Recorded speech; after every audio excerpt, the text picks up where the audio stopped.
Episode 6 of this new season. This touches on a very gut-wrenching history for many Native people, namely the emotional and physical abuse that priests inflicted on children, either in churches or boarding schools. How did you approach the scene where Joe Leaphorn witnesses a close relative being isolated and then abused by a Catholic priest? Well, first off, I have people around me.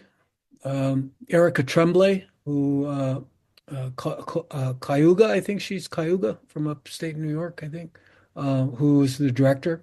Um, Erica made a very, very safe environment, along with the other producers, Tina Elmo on the show, and Jim Chory and John Worth, made a very, very safe environment for not just me, but for the kids in the scene. It was a closed set, so people weren't allowed on the set. It was just the directors and the actors and the cameramen.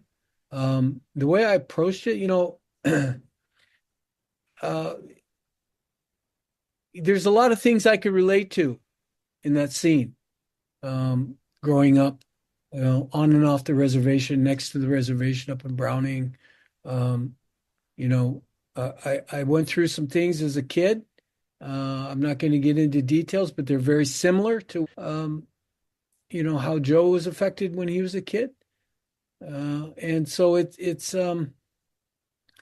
think as human beings, we go through these painful experiences, these loss, this tragedy, joy. As an actor, all I do is I try to lean into that and draw from those lived experiences. I think it's something that I don't mind doing. I actually enjoy doing it. I find it cathartic. I try to feel those emotions, explore those states of mind, and I just try to be truthful with them. That line between reality and pretend, you know, becomes blurred. And I have a difficult time sometimes articulating my process and how I do these things. But, there's a great quote from James Cagney. He said, "Hit your mark, look at the other actor in the eye, and tell the truth." So that's kind of Wow. how I approach these things.